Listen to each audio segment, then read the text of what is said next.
খুলনা থেকে ফরিদপুর পৌঁছেছে জাতীয় নাগরিক পার্টির জুলাই পদযাত্রা। সকাল 9:30টার দিকে রওনা দেন নেতাকর্মীরা। মাগুরা হয়ে ফরিদপুর যায় তাদের বহর। এখন আছেন জেলা সার্কিট হাউসে। পরে পদযাত্রাটি প্রদক্ষিণ করবে শহরের কয়েকটি সড়ক, মোড়ে হবে পথসভা। এরই মধ্যে সেখানে জড়ো হয়েছেন স্থানীয় নেতাকর্মীরা। এনসিপি কর্মসূচি ঘিরে নিরাপত্তা জোরদার করেছে প্রশাসন। তারপর রাজবাড়ী ও মানিকগঞ্জেও পথসভা করবে দলটি।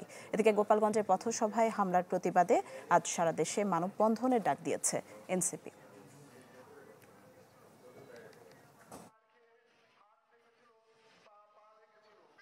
এবার নতুন কিছু দেখতে চাই, যুবকদের হাতে, একটা শিক্ষিত জাতির হাতে আমরা দেশটাকে দেখতে চাই। অন্যান্য দল কথা দিলেও কথা রাখতে পারে না, কিন্তু আমাদের এনসিপি কথা রাখবে।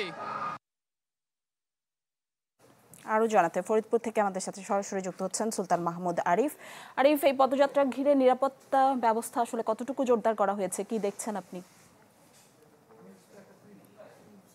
নিশ্চয়ই ফরিদপুরের যে পদযাত্রাকে কেন্দ্র করে ফরিদপুরের সার্বিক যে নিরাপত্তা পরিস্থিতি সেটি এখন পর্যন্ত বলা যায় যে ভালো রয়েছে। আমার পাশে পুলিশ সদস্যরা রয়েছেন এবং কোস্ট গার্ডের সদস্যরা রয়েছেন এবং র্যাব সদস্যরা আমরা এখানে দেখেছি। সেনাবাহিনীর টহল কিন্তু রয়েছে, বিজিবির সদস্যদের টহলও কিন্তু এখানে রয়েছে। সব মিলে বলা যায় যে এবারের ফরিদপুরের এনসিপির যে পদযাত্রা, সেই পদযাত্রাকে ঘিরে আইন শৃঙ্খলা রক্ষাকারী বাহিনীর সদস্যদের তৎপরতা কিন্তু এখানে রয়েছে।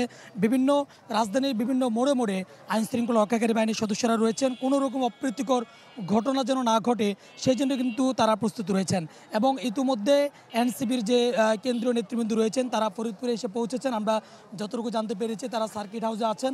ওখান থেকে তারা একটি পদযাত্রা নিয়ে যে দৈনিক জনতা মোড় ফরিদপুরের, এখানে তারা আসবেন এবং আসার পর এখানে তারা মূলত তাদের যে পথসভাটি রয়েছে সেই পথসভাটি করবেন। এবং ইতিমধ্যে যেহেতু বলা যায় যে কিছুক্ষণের মধ্যে আনুষ্ঠানিকভাবে তাদের যে পথসভার যে আনুষ্ঠানিকতা সেটি শুরু হবে। এবং তার আগে দেখতে পাচ্ছেন যে দৈনিক জনতা মোড়ে এখানে তাদের নেতাকর্মীরা, স্থানীয় যে নেতাকর্মীরা রয়েছেন তারা ভরপুর হয়ে গেছেন। বিভিন্ন জায়গা থেকে ছোট ছোট মিছিল এবং ব্যানার নিয়ে তাদের দলীয় পক্ষে এবং বিগত স্বৈরাচারের আমলে অর্থাৎ আওয়ামী লীগ এবং নিষিদ্ধ ঘোষিত ছাত্রলীগের বিরুদ্ধে নানান ধরনের স্লোগান দিয়ে তারা দৈনিক জনতা মোড়ে এসে তারা একত্রিত হচ্ছেন। এবং ইতিমধ্যে এখানকার স্থানীয় যে নেতৃবৃন্দ রয়েছেন এনসিপির, তারা বক্তব্য রাখছেন এবং বক্তব্যের মধ্য দিয়ে তারা যে বিষয়টি জানান দেওয়ার চেষ্টা করছেন যে ফরিদপুরে আর কখনো যেন কোনো রকম ফেসিস্টের কোনো দোসর এখানে তৈরি না হয় এবং ফেসিজমের যে কার্যকলাপ বিগত 16 থেকে 15 বছর ধরে বাংলাদেশে অব্যাহত ছিল সেরকম যেন ফেসিবাদের কোনো কার্যক্রম আর যেন এখানে মাথাছাড়া দিয়ে উঠতে না পারে সেই বক্তব্য তারা দিচ্ছেন। এবং জনগণকে একত্রিত হয়ে আগামী দেশ গড়ার জন্য এনসিপির হাতকে শক্তিশালী করার প্রত্যয় তারা ব্যক্ত করছেন এবং এনসিপির পাশে থাকার জন্য তারা বলছেন। এবং দেখতে পাচ্ছেন যে আমার বলা যায় যে দৈনিক জনতা মোড় তার আশপাশে কিন্তু আইনশৃঙ্খলা রক্ষাকারী বাহিনীর সদস্যরা রয়েছেন এবং কয়েক স্তরের আইনশৃঙ্খলা রক্ষাকারী বাহিনীর সদস্যরা কিন্তু এখানে রয়েছেন। এবং পাশাপাশি যারা আজকের এনসিপি যে নেতৃবৃন্দ, স্থানীয় যে নেতৃবৃন্দ, তাদের উপস্থিতি কিন্তু রয়েছে। এবং কিছুক্ষণের মধ্যেই কেন্দ্রীয় নেতৃবৃন্দ এখানে পদযাত্রা নিয়ে আসবেন। আসার পরে এখানে তারা পথসভায় বক্তব্য রাখবেন। সেই বক্তব্য থেকে নতুন তথ্য দেওয়া যাবে। কিছুক্ষণের মধ্যে তাদের আনুষ্ঠানিক কার্যক্রম শুরু হবে। নিশ্চিত। ধন্যবাদ আরিফ। এই মুহূর্তে আমরা দেখতে পাচ্ছি রাজবাড়ী থেকে যুক্ত হয়েছেন সুমন বিশ্বাস। ফরিদপুর থেকে এনসিপির পদযাত্রাটি রাজবাড়ীতে যাবে। সুমন, নিশ্চয় শুনতে পাচ্ছেন আমাকে। সেখানে সার্বিক নিরাপত্তা ব্যবস্থা কেমন দেখছেন, সবশেষ খবর জানতে চাই। JMG Furniture, crafting the perfect balance. নিশ্চয়ই আজকে বিকেল 4টায় কিন্তু এখানে পদযাত্রা শেষ করে এনসিপি সমাবেশ করবে এবং সমাবেশটি রাজবাড়ী শহরের ভেতর রেলগেটের শহীদ স্মৃতি চত্বরে অনুষ্ঠিত হবে।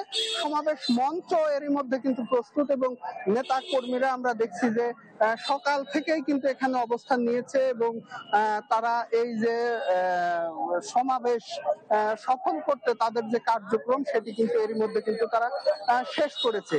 এবং আরেকটি বিষয় জানিয়ে রাখি, নিশি এনসিপির আজকের এই সমাবেশে এখানে সভাপতিত্ব করবেন এনসিপির যুগ্ম আহ্বায়ক খালেদ সাইফুল্লাহ, তার বাড়ি কিন্তু রাজবাড়ীতে। এবং এখানে আরো থাকবেন আরেক যুগ্ম আহ্বায়ক ডাক্তার তাসনিম, যারা তার শ্বশুর বাড়িও কিন্তু রাজবাড়ীতে। সব মিলিয়ে এই যে এনসিপির যারা নেতাকর্মী রয়েছে রাজবাড়ীতে, তাদের মধ্যে একটা উৎসব মুখর পরিবেশ আমরা দেখছি বিরাজ করছে। আর একটা বিষয় আইন শৃঙ্খলা পরিস্থিতি এবং এই সমাবেশ সমাবেশে আইন শৃঙ্খলার দিকটিও কিন্তু আমরা দেখছি যে বিশেষভাবে নজরে রেখেছে পুলিশ বাহিনী। সকাল থেকে এখানে কিন্তু পুলিশ রয়েছে এবং সমাবেশকে তারা নিরাপত্তা দিতে এরই মধ্যে স্থানীয় এই যে সড়কটি রয়েছে এখানে যান চলাচলও কিন্তু তারা সীমিত করেছে। এবং আমরা দেখছি যে সময় বাড়ার সাথে সাথে যে স্থানীয় এনসিপির যারা নেতাকর্মী রয়েছে তারা কিন্তু সমাবেশ স্থলে আসছে এবং এরই মধ্যে আমরা দেখছি যে তারা এই সমাবেশকে সফল করতে তারা এই যে বিভিন্ন জায়গা থেকে কিন্তু তারা এই সমাবেশ স্থলে আসছে। সবকিছু মিলিয়ে আমরা যেটি জেনেছি যে বিকেল 4টায় এখানে সমাবেশ অনুষ্ঠিত হবে, তার আগে শহরের বড়পুল থেকে তারা পদযাত্রা কিন্তু করে এই সমাবেশ স্থলে আসবে। নিশি, অনেক ধন্যবাদ সুমন আপনাকে। দর্শক দেখছিলেন ফরিদপুর এবং রাজবাড়ী থেকে এনসিপির পদযাত্রার খবর জানাচ্ছিলেন আমাদের সহকর্মীরা।